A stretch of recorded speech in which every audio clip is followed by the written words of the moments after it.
After mocking me in front of 20 guests, she said I'd crawl back. But I cut ties, lawyered up, then watched her spiral on my security cameras. During her birthday celebration, my girlfriend became inebriated, clinked her glass and said, "This is my boyfriend," loudly enough for everyone to hear. Thinks I'm truly in love with him even though he pays the bills, buys the presents, and follows me around like a puppy. Her pals chuckled. She grinned and added, "Don't be so sensitive," as I stood up to go. "In any case, you'll come crawling back." I simply left without saying anything. Her mother knocked on my door this morning and begged me to give her a call back. For obvious reasons, throw it away. This story would be instantly recognizable to those who know me. Some guys take a while to learn about betrayal. Lipstick on a collar there, a text message here. The fortunate ones don't even learn. Me? I received a public notification accompanied by witnesses. It couldn't have been better scripted by primetime television. I've been dating Anna, who is 34, for 3 years. I'm 38. After years of working 80-hour weeks and investing every dime I had in my restaurant, I'm a professional chef who is finally making a profit. Just good food in a local restaurant that now has regulars and weekend reservations scheduled a month in advance. Nothing extravagant. I labor hard, get burns on my arms, smell like the kitchen, and go to bed like a corpse. It was a simple existence, and I enjoyed it. Anna works as an architect for a prominent firm. She is the type of lady that draws attention when she enters a room since she always wears impeccable clothing and has flawless nails. I was shocked that she gave me her time when we first met at my friend's wedding. After 3 dates, I became enamored. She had a key to my house after 3 months. Red flags were waving like they were caught in a hurricane in retrospect, but I was too enamored with what I believed to be love to see them. Officially, we never shared a residence.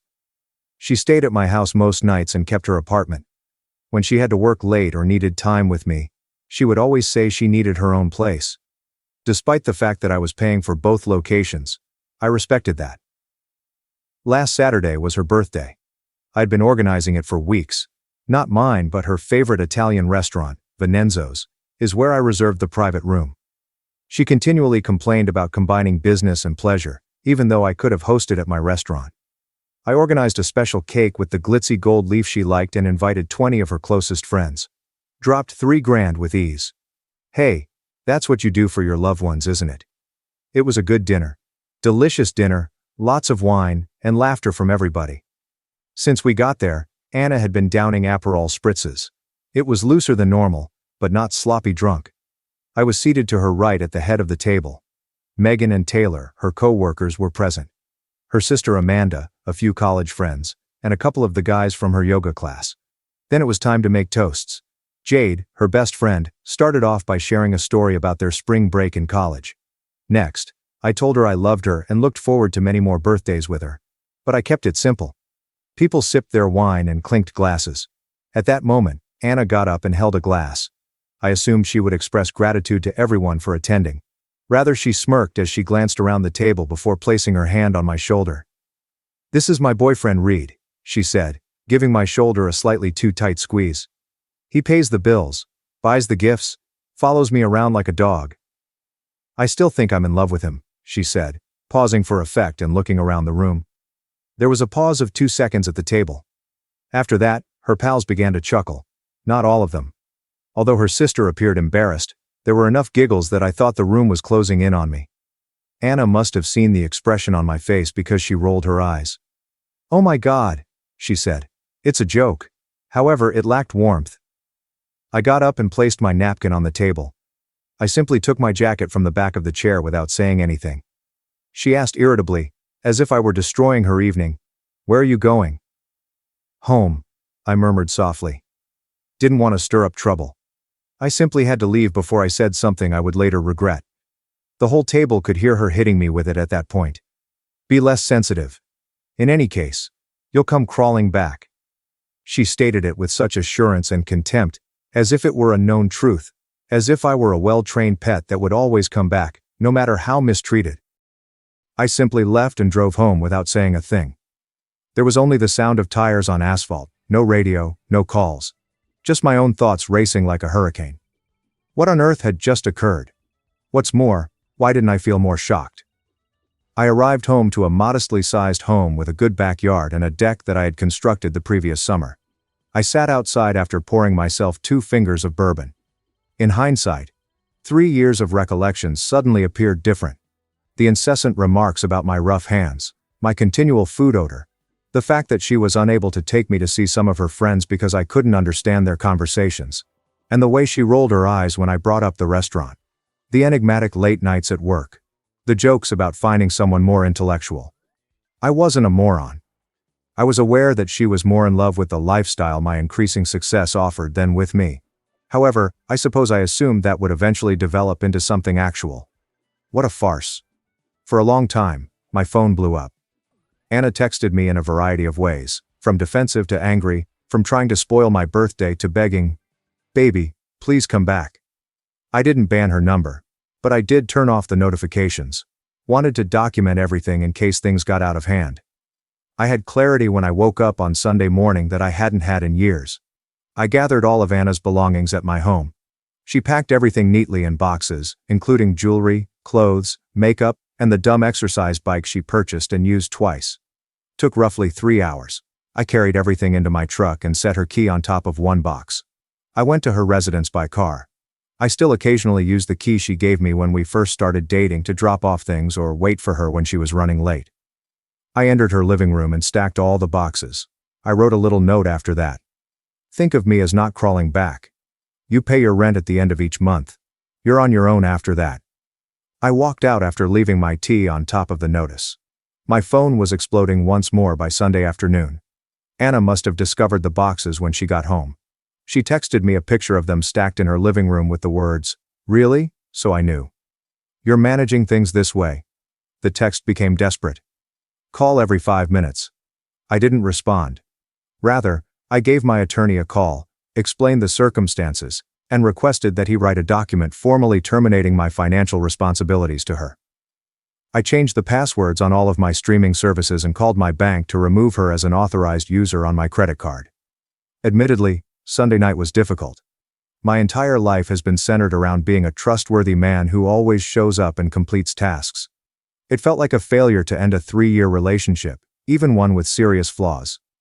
But I kept hearing her voice in my mind whenever I faltered. "In any case, you'll come crawling back. Like the devil I would."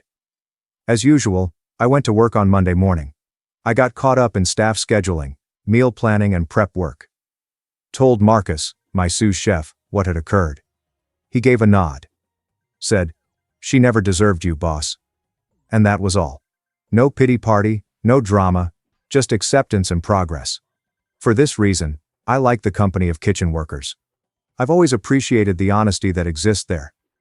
Anna lost it on Monday night and began writing on social media about someone going through a midlife crisis and discarding the best thing that had ever happened to him. In supportive comments, her pals referred to me as immature and nasty. I kept her number unblocked on my phone and simply recorded everything without replying, even though I blocked them all on social media. Tuesday was essentially the same, with the exception that she began utilizing mutual friends as go-betweens. Man, Anna is furious. I sent my friend Chris a text. Listen to her perhaps. I described the incident. He never texted again. Things took a different turn this morning, Wednesday. Someone knocked on my door while I was getting ready for work. Susan, Anna's mother, was standing there looking upset as I opened it. I've always received kindness from Susan, who has treated me like the son she never had. The first person to tell me that my beef bourguignon was the best she had ever tasted was her. I almost lost my resolve when I saw her at my door, her eyes red-rimmed from crying. When she said, "Reed," her voice cracked. "Give Anna a call back, please. It's been 2 days since her last meal. She's a complete disaster." I prepared Susan some coffee, invited her inside, and gently narrated the events of the birthday supper. As I spoke, her expression sank. She murmured, "You just walked out without reason," as she looked down at her coffee cup. "You had been acting strangely for weeks before you simply went." I didn't find it surprising that Anna made up the narrative.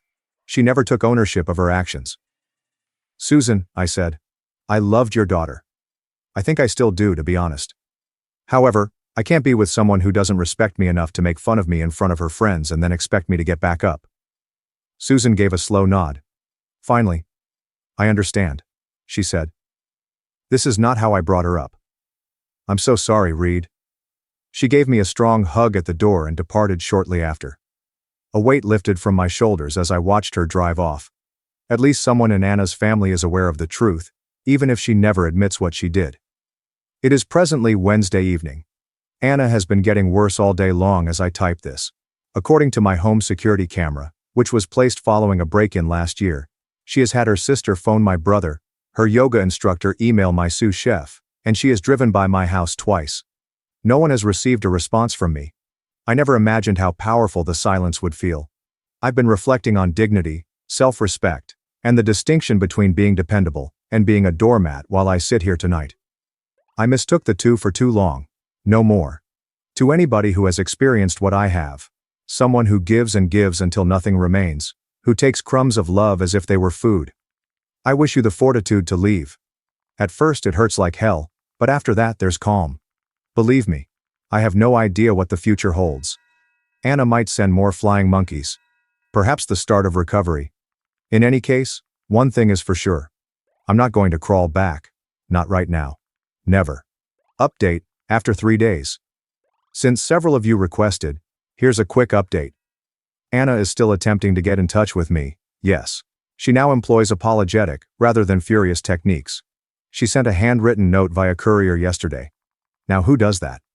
I read it. She says that after beginning therapy she discovered that she has attachment problems brought on by trauma experienced as a youngster. That may be the case, but I have no business fixing it.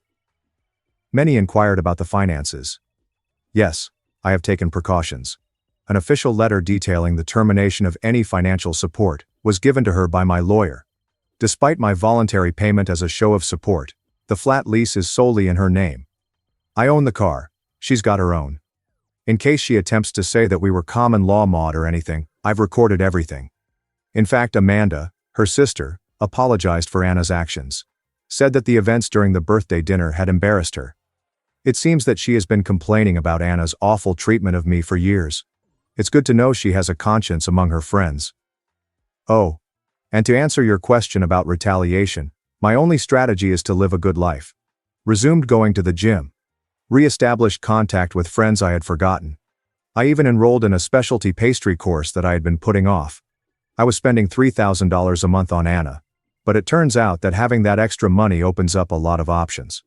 I sincerely hope this is the last chapter in this specific story, but will provide another update if anything noteworthy occurs. 2 weeks later, the final update. Since things have largely stabilized and I'm prepared to move on, this is most likely my final update on the matter. The most significant event was that last weekend, Anna's mother, Susan, invited me to lunch. Despite my hesitation, I consented. After expressing regret once more for her daughter's actions, she disclosed information that I was unaware of. This is a pattern for Anna. In all 3 of her previous relationships, she took advantage of successful men, and then seemed to be startled when they finally had enough. Susan stated, "I love my daughter, but she needs help that I can't give her." As it happens, Susan has been pushing for years for Anna to seek therapy. Another ploy to manipulate was the letter about beginning therapy. After her mother stepped in, Anna eventually stopped attempting to get in touch with me. Susan claims that she is now telling others that she had to stop things for her mental health, and that I was emotionally unavailable. Historical rewriting in the classic sense. But to be honest, I don't give a damn anymore. To the man who said that rather than leaving the dinner, I ought to have openly criticized her. You might be correct, but drama isn't what dignity is all about. It all comes down to understanding when to decline to take part. It felt natural to me, so I was walking away. I met a woman at my pastry class, and we have gone on 2 dates. I'm taking it very slowly, but it's good to speak with someone who genuinely inquires about my day and shows an interest in my responses. It's refreshing after talking to Anna in a one-sided manner for years. I sleep better, which is the nicest part of all. It's time to stop being cautious. I will no longer fearfully check my account balances. I will no longer pretend to be someone I'm not in order to win over someone who has never been satisfied. Because of the way I handled this, some of you referred to me as a king. I'm not aware of that. I'm merely a guy who came to the conclusion that his dignity could not be compromised. I suppose I'll accept the throne if it qualifies me as royalty. Once again, I appreciate all of your help. It was more beneficial than you'll ever know. Helping me reclaim not just my voice, but my self-worth.